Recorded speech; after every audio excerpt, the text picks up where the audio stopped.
नीतीश कुमार की सरकार बिहार में एक के बाद एक लोक लुभावना योजना को लागू कर रही है, लेकिन इसके साथ ही बिहार पर कर्ज भी बढ़ता जा रहा है। जो खबर आ रही है उसके मुताबिक बिहार के सरकार ने आरबीआई से कर्ज लेने के लिए आवेदन दिया है। ऐसे में बड़ा सवाल यह है कि क्या बिहार की सरकार कर्ज लेकर घी पीने का काम कर रही है और बिहार पर अब तक कुल कितना कर्ज हो चुका है, इससे बिहार के विकास पर कितना फर्क पड़ेगा।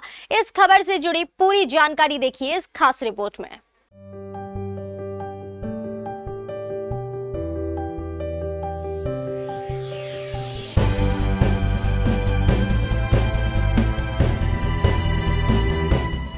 बिहार के मुख्यमंत्री नीतीश कुमार ने चुनावी साल में योजनाओं और नौकरियों का पिटारा खोल दिया है। इन योजनाओं को पूरा करने के लिए नीतीश कुमार की सरकार अब आरबीआई की शरण में पहुंच चुकी है। सरकार ने रिजर्व बैंक ऑफ इंडिया से 16,000 करोड़ रुपए के कर्ज की गुहार लगाई है।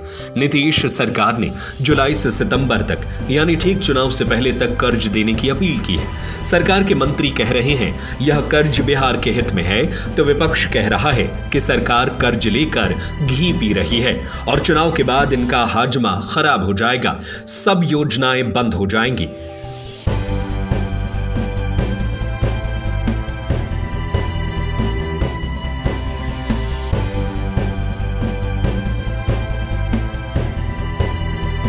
विधानसभा चुनाव के ठीक पहले नीतीश सरकार ने जिस तरह से पिटारा खोला है, उसके लिए सरकार के खजाने में राशि की भी जरूरत होगी।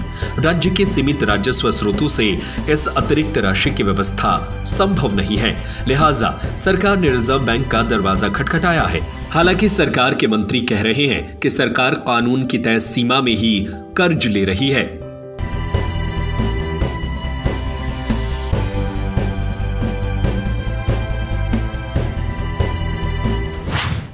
सामाजिक सुरक्षा पेंशन 400 से बढ़ाकर 1100 रुपए किया गया, जिसके लिए हर महीने 1200 करोड़ रुपए से ज्यादा चाहिए। पंचायत प्रतिनिधियों का वेतन किया गया 1.5 गुना, जीविका कर्मियों का वेतन हुआ 2 गुना। 94 लाख गरीब परिवारों को देना है 2-2 लाख रुपए। नौकरियों का भी खोला गया है पिटारा, जिसके लिए बड़ी राशि की आवश्यकता होगी। 1 अगस्त 2025 से 125 यूनिट फ्री बिजली का ऐलान। बिजली पर 5,000 करोड़ रुपए का आएगा अतिरिक्त खर्च। इस साल के अंत तक बिहार पर 4,06,470 करोड़ का होगा कर्ज।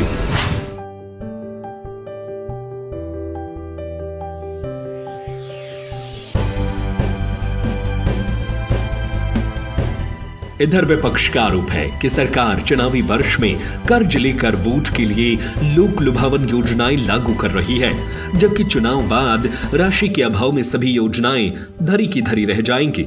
इस वित्तीय वर्ष के अंत तक बिहार पर कुल कर्ज 4,06,470 करोड़ रुपए का हो जाएगा, यानी सत्ता में जो भी पार्टी आती है उसके कंधे पर कुल 4,06,470 करोड़ रुपए का कर्ज होगा। बिहार सरकार को हर दिन 63 करोड़ रुपए का सूद के रूप में चुकाने पड़ेंगे। इसी तरह कर्ज के मूलधन का 22,820 करोड़ भी बिहार सरकार को इस वित्तीय वर्ष में चुकाना होगा। इसका मतलब 45,813 करोड़ रुपए हुए।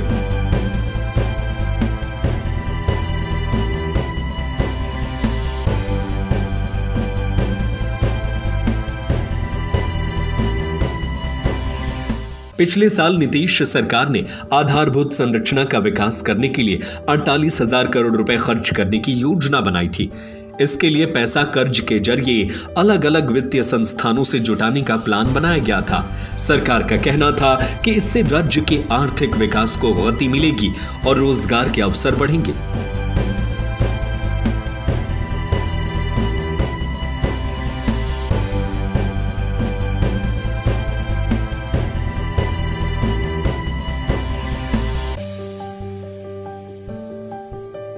जानकारों के अनुसार अगर कर्ज उन योजनाओं में लगाया जा रहा है जिससे लाभ मिलेगा तो सही है, लेकिन एक अनुपात के बाद अगर कर्ज बढ़ता है तो बजट पर बोझ बन जाता है। एक्सपर्ट कहते हैं कि बिहार पर कर्ज को लेकर स्ट्रेस है। बिहार सरकार का राजस्व उगाही पर ध्यान देना चाहिए। और इसके लिए उन क्षेत्रों का चयन करना होगा जहां टैक्स अभी नहीं लिया जा रहा है। स्मॉल इंडस्ट्रीज क्लस्टर बनाने पर जोर देना चाहिए, जिससे निवेशक आकर्षित हो और टैक्स की बढ़ोतरी हो। वैसे इस खबर को लेकर आपकी क्या राय है, हमें अपनी राय नीचे कमेंट बॉक्स में जरूर बताएं।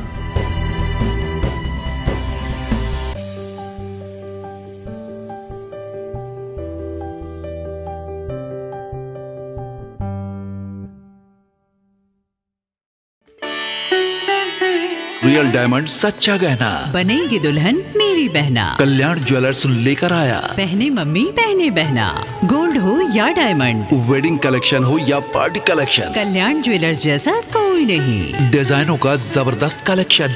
कल्याण ज्वेलर्स शोरूम मिर्चाई बाड़ी कटिहार। अब वसूल होगा आपका पूरा पैसा। नहीं है कोई कल्याण ज्वेलर्स जैसा।